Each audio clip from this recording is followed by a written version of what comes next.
Chapter 4. An Expanded View of Normal Behavior.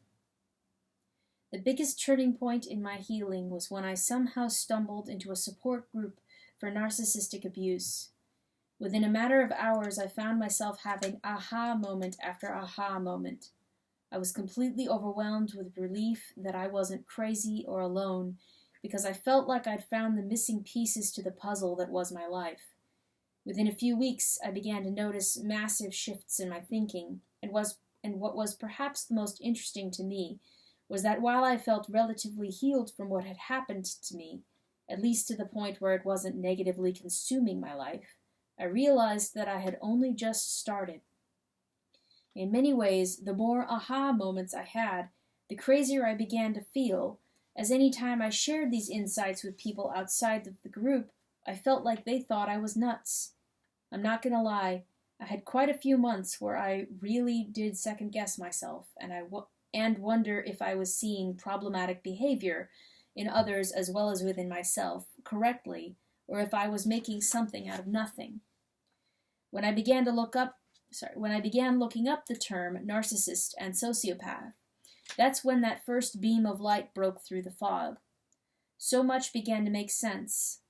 I knew what I'd gone through in my own life was way outside the realm of normal problematic behavior, and so at that point I began to divide the world up into narcissists/sociopaths and normal people. I also became somewhat obsessed with understanding the line between normal behavior and pathological behavior.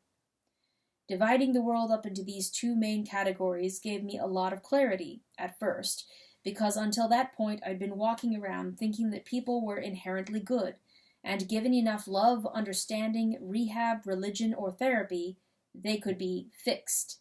And so after realizing that some people could get all these things, and it could even make them worse, they learned to manipulate better, it also led to a lot more questions, and to more confusion. After all, didn't many normal people also lie, cheat, steal, yell, belittle, or even abuse? Then I realized three more important things. Number 1, all behavior is on a spectrum. There are only degrees of dysfunctional and functional behavior. So while a person might not have a majorly disordered or pathological behavior, this doesn't mean that their behavior isn't problematic or toxic to you in some way. And a person's behavior doesn't need to be 100% toxic either. 1% can be enough to make you feel emotionally or physically drained or flat out sick. There's a saying that if you are on medication for depression or anxiety, make sure you aren't actually surrounded by toxic people. There's a ton of truth in this, as most people are used to living in a den of dysfunction, and they are out of tune with their emotions because they've been continually pushed into suppressing them. But all this generally does is reroute that emotional pain into something that they are more comfortable in handling, which tends to be physical pain. Their body will begin to signal them that something is off, and these feelings get louder and louder until we can't ignore them anymore.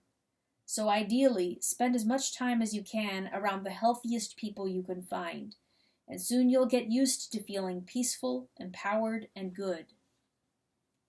Number 2. There is a third category of healthy. Healthy people don't have highly problematic behavior, and they don't have highly problematic people as part of their inner circle. I kept landing in a ditch because I was taking well-intended bad advice from normal people. If I wanted my life to be healthy, then I needed to start looking at what healthy people did. But in order to do so, I needed to be able to sort out the difference between well-intended bad advice from well-intended good advice. I realized that good advice is, at its core, advice that encourages and empowers a person to do what they need to do in order to stay safe and sane. Well-intended bad advice is advice that encourages people to put themselves, or continue to put themselves, in situations or relationships that are a threat to their safety and/or sanity. What is safe and sane for one person is not the same for another. Not only that, but it will continue to change as we grow and change. The healthier you get, the less drama and dysfunction you will tolerate, because you will be a lot more in tune with how drama and dysfunction feels, and it feels like swimming in toxic sludge. Once you get more in tune with yourself and your body, and you realize just how toxic you feel being around toxic behavior, and you realize that you feel poisoned within a few minutes, you'll realize that it's no wonder you were anxious, depressed, exhausted, addicted, angry, had chronic pain, etc.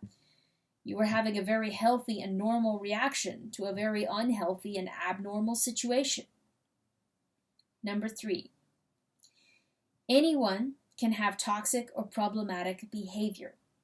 Again, this may sound super obvious to you, but it wasn't for me. People are people, and anyone can have problematic behavior.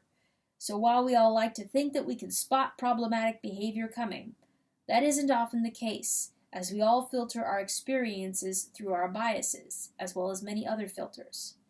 Some examples of biases would be thinking that people who are police officers, military members, or who work in some sort of social enforcement, attorneys, judges, etc., are all law-abiding citizens and have the greater good of society at the forefront of their mind, or that religious leaders are moral, or that therapists are emotionally healthy, or have the skill set to guide others to become emotionally healthy. Because they are people who are like the rest of us, all trying to figure things out and most likely trying to deal with their own unresolved issues, it's important that we learn to think critically about what's going on, and to think for ourselves so we don't turn our power and control over simply because someone with a certain job title tells us that person is an expert. So while it's really nice to have validation from others that what you are experiencing is indeed problematic, it's critical that you learn to trust your own judgment. It's also important to realize that when we start feeling confused by what we are experiencing, it's generally because we realize on some level that what we are experiencing is indeed a problem. We just wish that it wasn't.